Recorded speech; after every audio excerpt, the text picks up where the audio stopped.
मंडळी, गेल्या वर्षभरात अनेक मराठी उत्तम सिनेमे आपल्या भेटीला आले आणि त्यांचंच कौतुक करण्यासाठी आजचा सोहळा आहे म्हणजे झी चित्रगौरव पुरस्कार. आणि त्यासाठीच नाच का गुमा जो सिनेमा होता जो खूप गाजला, सगळ्यांना नाचवून गेला, त्याच्यामधलाच एक अभिनेता म्हणजे सारंग साठे, त्याला नामांकन आहे. अभिनंदन पहिलं तर. कसं आहे सार?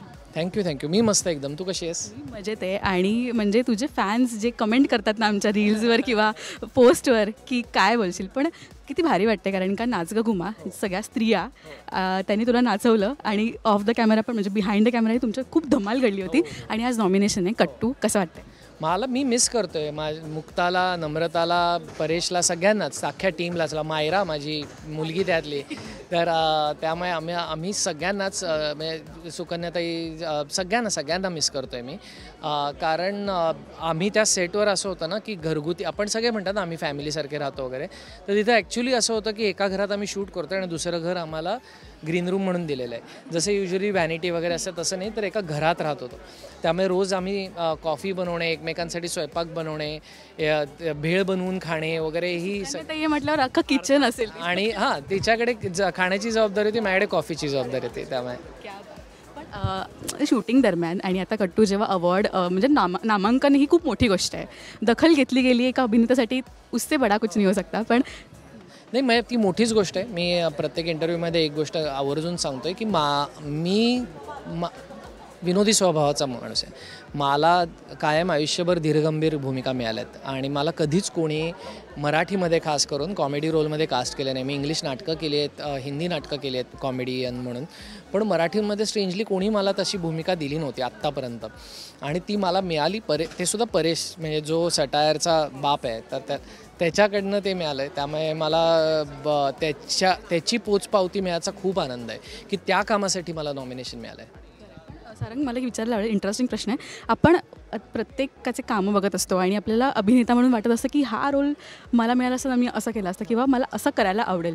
कोणती शैली तुला रोल प्ले करायला आवडेल? मला एक कायम म्हणजे जे करायची इच्छा होती आणि जे मला माझ्या कदाचित मी जसं आहे त्याच्यामुळे असेल, पण मला ॲक्शन हिरो करायचा आहे कधीतरी.